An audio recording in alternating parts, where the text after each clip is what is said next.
Salut, salut! C'est parti pour le jour 2 du calendrier de l'Avent. Je vous fais une recette, une super bonne recette d'un pain au riz, aux légumes. C'est spécial, mais vous allez voir, c'est particulier. C'est vraiment très bon. Alors, je vous montre ça.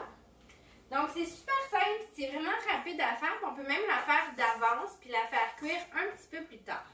Donc, j'ai déjà commencé à la faire, la préparation, pour pas que la vidéo soit trop longue. Donc, je vais prendre ma recette.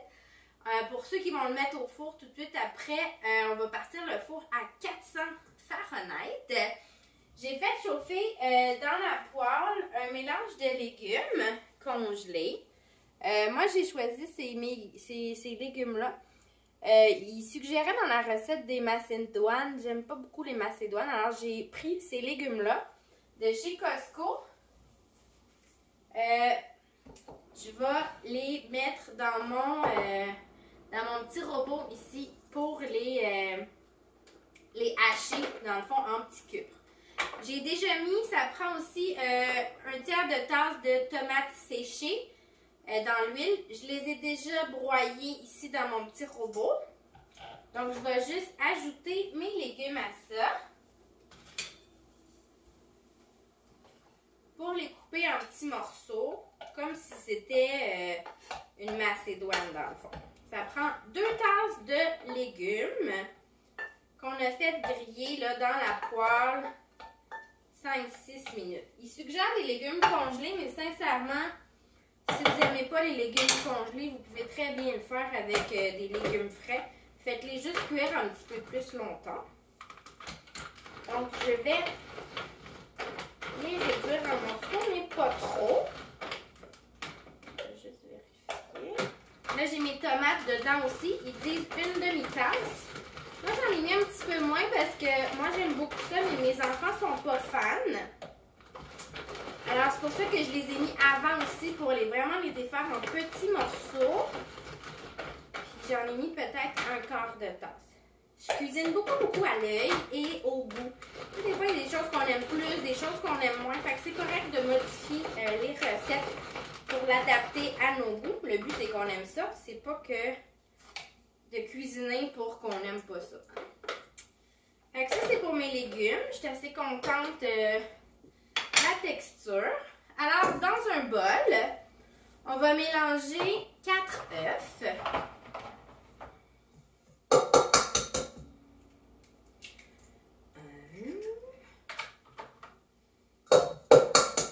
2,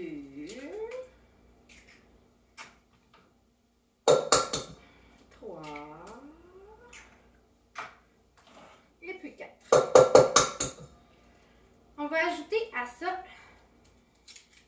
le fromage Allegro râpé. Donc, ça aussi, je l'ai déjà fait pour sauver du temps. Une demi-tasse. Donc, j'ai l'indicateur de quantité là, sur le côté de ma râpe à fromage. Très pratique. Vous avouez que j'en mets un petit peu plus, mais je suis une amatrice de fromage. Alors, on va mélanger ça comme il faut ensemble. On va ajouter à ça du persil. La recette suggère du persil frais. J'en ai pas. Alors, on y va avec du persil déshydraté. On va y aller à l'œil. Mettons 2 cuillerées à soupe. Un autre.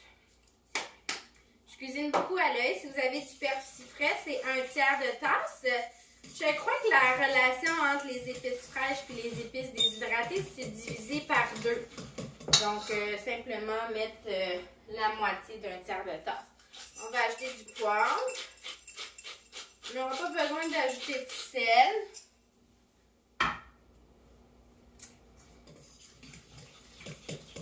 On va à ça ajouter les légumes et les tomates séchées qu'on a. Ben moi, je les ai réduits en petits cubes parce que j'ai pas pris une macédoine. Mais si vous prenez une macédoine, ben vous pouvez la mettre telle quelle. C'est 2 tasses de légumes plus les tomates. une fois, je ne l'ai pas mesuré. J'y vais vraiment à l'œil. Mais bon, si vous n'êtes pas comme moi, vous pouvez prendre le temps de le mesurer. On va mélanger ça. Et puis, on va ajouter à ça une tasse de riz. Je l'ai fait cuire hier. Donc, hier, j'ai fait un gros souper, puis j'avais du riz. Alors, j'en ai fait cuire plus en prévision de ce souper-là. Donc, c'est une bonne tasse là, de riz pour toute la recette. C'est 4 portions. Donc, ça va vous faire un quart de tasse de riz. C'est très raisonnable. Riz basmati, le plus possible. Vous pourriez mettre aussi du riz de konjac.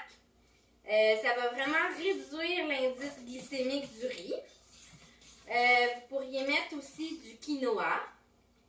Donc, tout ça, là, le quinoa, le riz basmati, l'indice glycémique, le sucre est plus grand, mais ça reste des glucides complexes. Donc, votre corps va utiliser ces glucides-là lentement.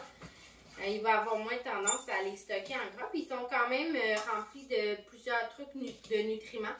Donc, c'est des bons choix intégrés de temps en temps. Priorisez les journées où vous êtes plus actif, où votre corps a besoin de glucides, de meilleures sources d'énergie. Fait que c'est tout. Ça, c'est mon mélange. Ça ressemble à ça. Fait que je vais me sortir un plat de cuisson. Carré. Comme ça. Un 8 pouces.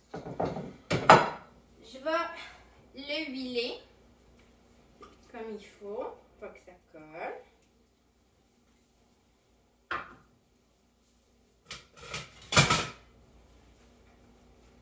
Comme ça. Les côtés.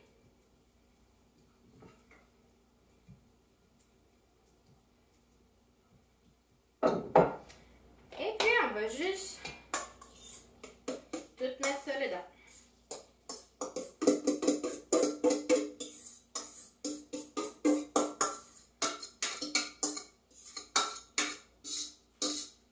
Comme ça. On va l'étendre.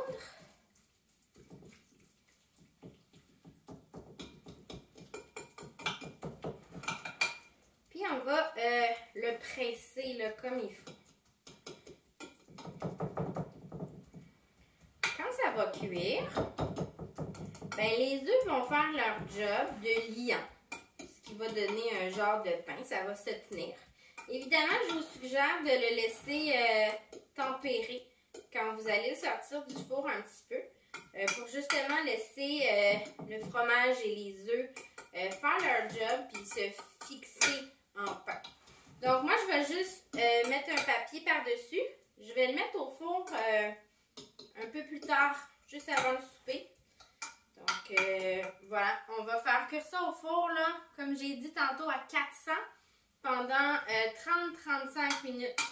Donc, laissez le temps à tout ça de prendre bien comme il faut ensemble. Et puis, je vous suggère de manger ça avec une super belle salade verte. Donc, voilà, je vous montre ça une dernière fois. C'est beau? Ça va être super bon. Je vous souhaite un bon calendrier de l'Avent. Puis, j'ai hâte de voir si vous allez l'essayer. Ciao!